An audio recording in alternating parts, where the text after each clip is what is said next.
नमस्कार दोस्तों, आज के हमारे इस वीडियो में हम आपके लिए शीतला अष्टमी की कहानी लेकर आए हैं। एक समय की बात है, किसी गांव में एक ब्राह्मण अपने परिवार के साथ रहता था। उसके परिवार में ब्राह्मणी 2 बेटे और बहुएं थीं। दोनों बहुओं की शादी के बहुत समय बाद 2 पुत्र हुए थे। एक समय शीतला अष्टमी का त्योहार आया तो शीतला सप्तमी की रात को ब्राह्मणी और उसकी बहुओं ने मिलकर ठंडा भोजन तैयार किया। उसके बाद शीतला अष्टमी के दिन उन दोनों ने अपनी सास के साथ शीतला अष्टमी की पूजा करी और कथा सुनी। कथा सुनने के बाद दोनों बहुओं ने सोचा, हमारे बच्चे तो छोटे हैं, यदि हमने बासी भोजन खाया तो वह बच्चों को नुकसान करेगा। ऐसा सोचकर उन दोनों ने चुपचाप जानवर का भोजन बनाने के बहाने से चूल्हे में 2 बाटियां डाल दी और उनका चूरमा बनाकर खा लिया। इसके बाद दिन चढ़ने पर जब दोनों बहुएं अपने अपने बच्चों को उठाने गईं, तो उनके होश उड़ गए। उनके दोनों बच्चों की सांसें नहीं चल रही थीं। यह सब शीतला माता के प्रकोप से हुआ था। विवश होकर दोनों बहुओं ने चूरमे की सारी बात अपनी सास को बता दी। तब ब्राह्मणी ने अपनी बहुओं से कहा, तुम दोनों ने शीतला माता का अपमान किया है। अब तुम दोनों मेरे घर से चली जाओ और इन बच्चों को जीवित लेकर ही मेरे घर में वापस आना। तब वह दोनों बहुएं रोती हुई टोकरे में अपने बेटों को रखकर घर से निकल गईं।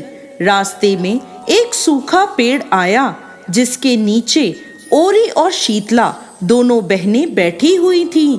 दोनों के बालों में जुएं पड़ी थीं। वह दोनों बहुएं उनके पास जाकर बैठ गईं। उन दोनों ने शीतला और ओरी के बालों से जुएं निकाल दी। जुएं निकलने से ओरी और शीतला माता ने अपने सर में शीतलता का अनुभव किया और बहुओं से कहा, तुम दोनों ने हमें ठंडा शीला किया है। जैसे तुमने हमें शांति दी है, वैसे ही तुम्हें भी शांति मिले। तब दोनों बहुएं साथ में बोली, पेट का दिया लेकर ही हम दोनों मारी मारी फिर रही हैं, परंतु शीतला माता के दर्शन नहीं हो रहे। तब शीतला माता बोली, अरे तुम दोनों तो पापिनी हो। शीतला अष्टमी के दिन ठंडा भोजन करने के बदले तुमने गरम गरम खाना खाया था, तो प्रकोप तो तुम्हें भोगना ही था। यह सुनते ही दोनों बहुओं ने शीतला माता को पहचान लिया और वह माता से प्रार्थना करने लगी। बोली, हे माँ, हम अज्ञानी हैं और तुम्हारी महिमा नहीं जानते थे। अनजाने में हमने पाप किया है, हमें क्षमा करें माँ। ऐसा काम हम दोबारा कभी नहीं करेंगे। उनका पश्चाताप देखकर दोनों माताएं प्रसन्न हो गईं और शीतला माता ने उसके बच्चों को फिर से जिंदा कर दिया। तब वह दोनों अपने बच्चों को लेकर अपने घर की ओर चल दी। दोनों बच्चों को जीवित देखकर ब्राह्मणी ब्राह्मण और पूरा परिवार प्रसन्न हो गया। दोनों बहुओं ने घर पहुंचकर शीतला माता की सारी बात अपने घर वालों को बता दी और बोली, अब हम गांव में शीतला माता का एक मंदिर बनवाएंगे। उन्होंने गांव में शीतला माता के मंदिर का निर्माण करवाया और गांव वालों की श्रद्धा शीतला माता की तरफ और अधिक हो गई। हे शीतला माता, जैसे आपने उन बहुओं पर कृपा करी, वैसे ही सब पर करना। कथा अधूरी हो तो पूरी करना, पूरी हो तो मान करना। जय शीतला माता।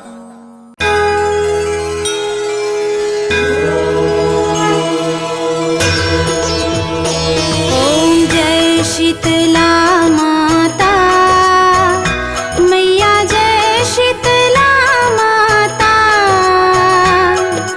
आदि ज्योति महारानी, आदि ज्योति महारानी, सब फल की दाता।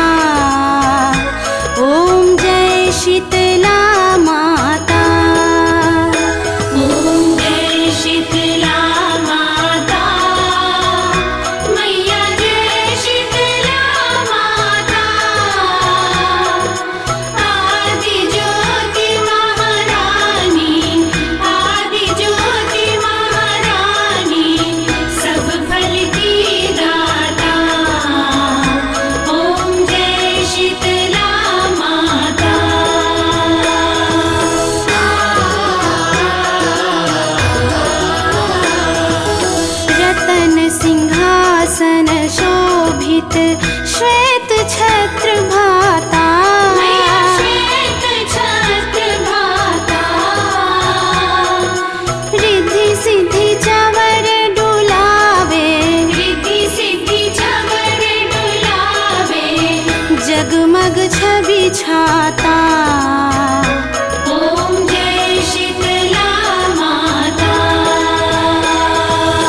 मातु पिता